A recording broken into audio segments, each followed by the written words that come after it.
I really think that most of the guys who became very talented at poker have like a very, left brain, analytical, logical problem-solving nature, and something about like people and dialogue, words, aesthetics don't really appeal to them, and they see it as something they kind of have to do in order to get what they want. And so it doesn't shock me that they just don't bother in many cases, and that they're happy to leave it to somebody like me who enjoys doing it. Big events like the World Series bring all kinds of poker players together, but not everyone understands how big a role networking plays in getting into the high-stakes side games. For pros looking to book big scores, it's often not what you know, it's who you know. Just like last year, basically this huge cash game broke out at the Aria, and a lot of our good friends that we play with a lot from Macau are here, and so we've been playing this for about 2 weeks straight. It's incredible. In that game, nobody is there to make a living.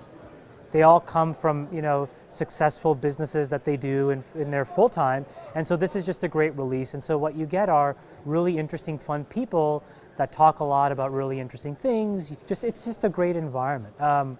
If you put a lot of sort of grinders in the game, I think it would change it. That's why, to be quite honest with you, I've gotten a little frustrated this year with a lot of the tournament play. Particularly the one drop was excruciatingly frustrating.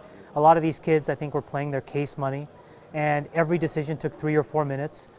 People were tanking for 10, 15 minutes at a time. And to be quite honest with you, for me, it ruined it. The older players are used to poker being this very social game, or at least like semi-social game, and that was part of what they showed up for.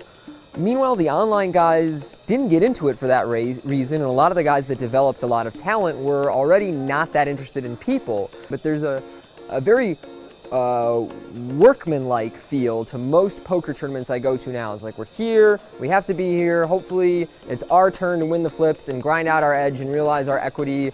Oh God, I just got 3 outed and I'm pissed. And so like, it doesn't surprise me that it's just not as fun as it used to be.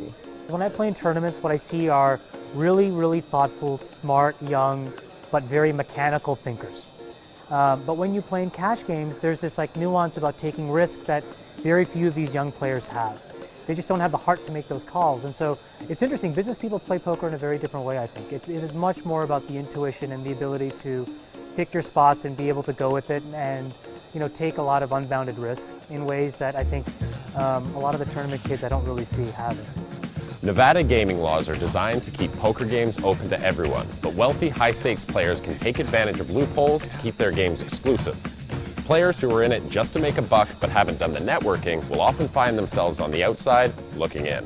Yeah, I mean, they don't want pros in the game for the most part, but then there's certain pros that are networked in, and that's just never really been one of my priorities to worry about networking in poker. It's just, I'd rather play against all pros than have to, put on some type of front in order to get into certain games. And, people are gonna go about their different ways of getting into these games, and I just have never chose to go that route.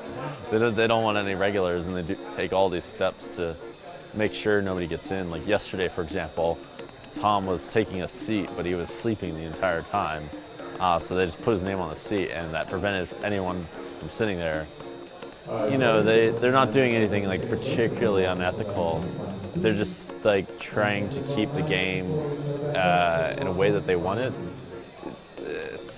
I can't say that's unfair, and even saying so doesn't benefit me or anybody really. It's not like they're going to stop doing it. We had a little situation at the Aria that's supposed to be being taken care of, and we'll see. I mean, like, I'm going to take their word for it and leave it alone for now, but if things aren't different by next World Series, then I have no problem standing up for what is right. They aren't very good about getting themselves into games with a soft touch. They tend to be kind of forceful. So, I know recently, Greg Merson had this big thing with JRB where he called him out on Twitter about getting into the private games, and I thought, well, Greg Merson is right about what's going on there in the whole JRB situation, but the way he approached it will not help him get into those games. And I see online poker players make that kind of mistake a lot, which is, you cannot force people when they already have control over the access to the games. And so you really have to convince them, influence them to let you in because they like you, or they think you're going to be valued, they think you're going to be fun in the game, or whatever it is. In the game, they want it to be a soft game. They want it to be mostly fish or people that just aren't that good. It's like one of the softest games that runs, so I'm trying to get in it. I really am trying. I'm doing everything I can.